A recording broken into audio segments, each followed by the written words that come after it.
मौसुमीर ए अमानिया वर्षा स्मृति को स्मृति भिजा को बाध्य कला आज।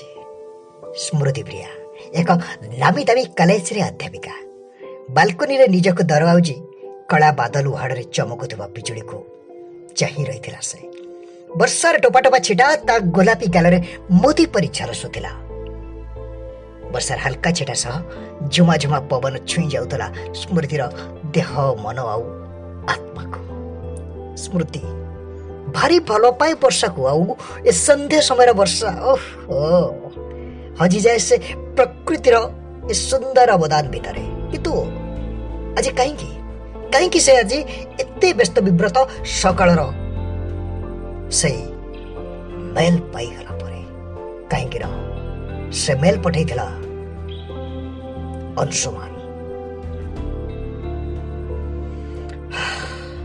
दीर्घ 5 वर्षर इतिहास आज कहीं सब को आहरी जीवंत कर दउची ए मनमाखी वर्षा। स्मृति फेरीगला ता अतीत को 5 वर्षर पुराणा अध्याय को।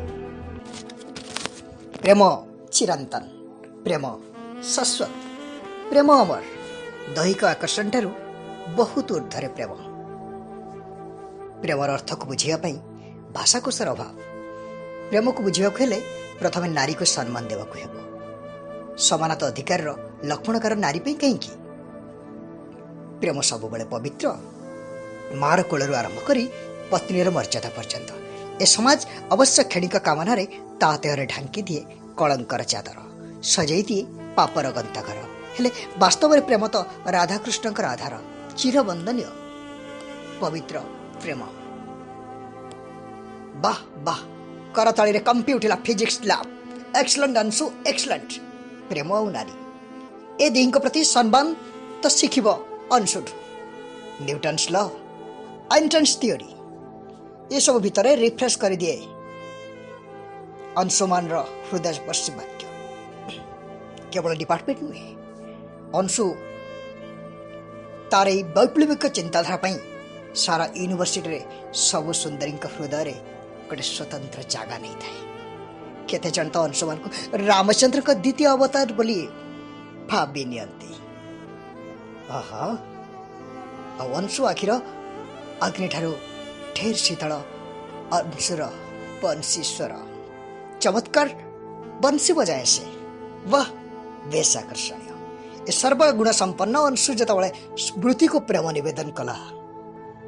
वाह वाह वाह ईर्षर जली जाइथिला अनेक रूपसी आउ निजको भाग्यवती मन करिथिला स्मृति प्रिया। धीरे धीरे से हजिगला अंशु वंशीर स्वर रे। स्मृति आउ अंशु दुहे थिले दुटी चंचल लई।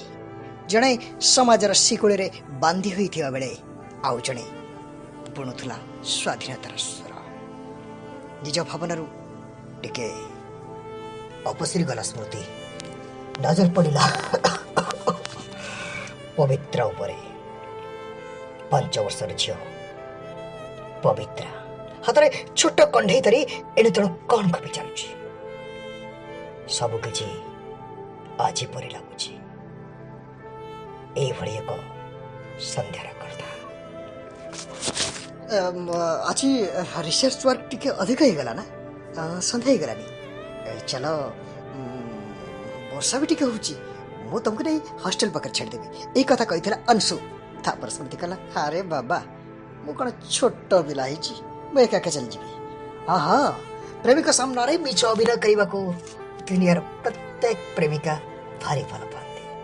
मन हाँ थी भी मिठा ना जमी प्रेमर आउ एक परिभाषा। हाथ हाथ छंदी दुहें चालुले हॉस्टेल अभिमुखी। खुला आकाश, रिमझिम वर्षा, मतवाला पवन आउ प्रेम रे दुईटी पक्षी। सतरे 5 star hotel candle night dinner ठारू बेस रोमांटिक लगुला आज संध्या। हेले हठात मिठा मिठा गपरे पूर्ण छत टाणीदेला गोटे छोट शिशुर कांद। चारिआडे नजर पकौ पकौ आखि पड़गला रास्ता कड़ा डस्टबिन गोटे धड़ा कपड़े कौन छुआटा को गुड़े एमती निर्दय भाव किए फोपाड़ी देछि। ଲାଗୁଛି ଛୁଆଟା ଯେମିତି ସଦ୍ୟ ଜନ୍ମ ହେଇଛି। କିଛି ସମୟ ପାଇଁ ନିସ୍ତବ୍ଧ ହେଇଯାଇଥିଲେ ସ୍ମୃତି ଆଉ ଅଂଶୁ। ବୁଝିପାରୁନଥିଲେ ବର୍ତ୍ତମାନ ପରିସ୍ଥିତିରେ ସେମାନଙ୍କର କର୍ତ୍ତବ୍ୟ କ'ଣ କରିବେ ସେମାନେ। ଟିକିଏ ପରେ ଅଂଶୁ କହିଲା, ଚାଲ ସ୍ମୃତି, ୟାକୁ ନେଇ ଆମକୁ ଅନାଥାଶ୍ରମରେ ଛାଡ଼ିଦେବା। ତାପରେ ଥମକି ରହିଗଲା ସ୍ମୃତି। ବାରଣ କଲା ଅଂଶୁକୁ, କାହିଁକି ନା ସେ ବି ପରିତ୍ୟକ୍ତ ରାସ୍ତା କଡ଼ରୁ କଟା ହେଇଥିବା ଗୋଟିଏ ବାପ ମା ପରିଚୟହୀନ କନ୍ୟା। ଅନାଥାଶ୍ରମରେ ବଢ଼ି ନିଜକୁ ସେ ଆଜି ପରିଚିତ କରିଛି। ସେ ସହିପାରିଲାନି, ନିଜର କଷ୍ଟ ସେ ବୁଝିପାରିଲା। ଗୋଟେ ନିଷ୍ପାପ ଶିଶୁକୁ ସେ କଷ୍ଟ ଦେବାକୁ ଚାହିଁଲା ନାହିଁ। ଗୋଳେଇ ନେଲା ନିଜ କୋଳକୁ। ନାରୀ ନା, ମାତୃତ୍ୱ ଜାଗି ଉଠିଲା ତାର। ହେଲେ ଅଂଶୁ ବୁଝିପାରିଲା ନିଜ ପ୍ରେମିକାର ଉଦ୍ଦେଶ୍ୟ କ'ଣ, କିନ୍ତୁ ସେ ସହ୍ୟ କରିପାରିଲାନି। କହିଲା, ତମେ ଯଦି ଏ ପିଲା ସହ ରହିବାକୁ ଚାହୁଁଛ ତାହେଲେ କ'ଣ ବ୍ୟବହାର ପରିଚୟ? ତମେ ଯଦି ୟାକୁ ପାଖରେ ରଖିବ ତାହେଲେ କ'ଣ ହେବ ଆମ ଭବିଷ୍ୟତ? ଆଉ କାହା ପାପରୁ ସୃଷ୍ଟି ହେଇଥିବା ପିଲାକୁ ଆମେ କାହିଁକି ନିଜର କରିବା? ବାସ୍ ଥମକି ଅଟକିଗଲା ସ୍ମୃତି। କାହାକୁ ତମେ ପାପ କହୁଛ? ପ୍ରେମ ନା ଏ ଶିଶୁକୁ? ନିଜ କାମନାକୁ ପରିପୂର୍ଣ୍ଣ କରିବାକୁ ସବୁ ସୀମା ଡେଇଁ ଯାଉଥିବା ବେଳେ ଭୁଲିଯାନ୍ତି ସେମାନେ ପାପ ପୁଣ୍ୟର ପ୍ରାଚୀର।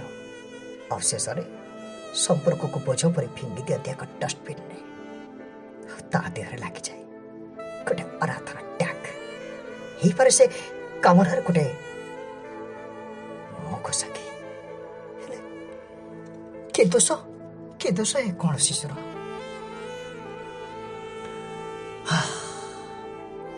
ସ୍ମୃତି ତା ଚିତ୍ରେ ଅଟଳ ରହିଲା, ଆଉ ଅଂଶୁ ସେ ବି ତା ଚିତ୍ରେ ଅଟଳ ରହିଲା। ଦୁହେଁ ଚାଲିଗଲେ ଦୁଇଟି ଅଲଗା ରାସ୍ତାକୁ। ଆଉ ତାପରେ ଘଟିଲା ତିହିଙ୍କ ଜୀବନରେ ଏକ ନୂଆ ଘଟଣା। ସ୍ମୃତି ଛୁଆଟିକୁ ଧରି ଚାଲିଲା ହଷ୍ଟେଲ ଅଭିମୁଖେ। ହଷ୍ଟେଲରେ ତାକୁ ବି ନୋ ଏଣ୍ଟ୍ରିର ସିଗ୍ନାଲ ଦିଆଗଲା। ଚାଲିଲା ସେ ରହୁଥିବା କଲୋନୀକୁ। ସେଠି ବି ତାକୁ କଳଙ୍କିନୀର ଆଖ୍ୟା ଦିଆଗଲା। ସମସ୍ତେ କହିଲେ, ତୁ କରିଛୁ ପାପ। ହେଲେ ସ୍ମୃତି ସେ କଥାକୁ ଭ୍ରୁକ୍ଷେପ ନ କରି ମାଡ଼ି ଚାଲିଲା ପିଲାଟିକୁ କୋଳରେ ଧରି ଆଗେଇ। ତାପରେ ନିଜ ଅଧ୍ୟାବସାୟ ବଳରେ ସେ ଆଜି ଏଷ୍ଟାବ୍ଲିଶ୍ଡ। ନିଜ ମନକୁ ବୁଝାଇ ଦେଲା, ଦୁନିଆ କହୁଥିବା ପାପ ପାପ ନୁହେଁ। ଯଦି କହୁଛି ଦୁନିଆ ଇଏ ପାପ, ତାହେଲେ ମୁଁ କହିବି ମୁଁ କରିଛି ପବିତ୍ର ପାପ। ଏହି ସ୍ମୃତିକୁ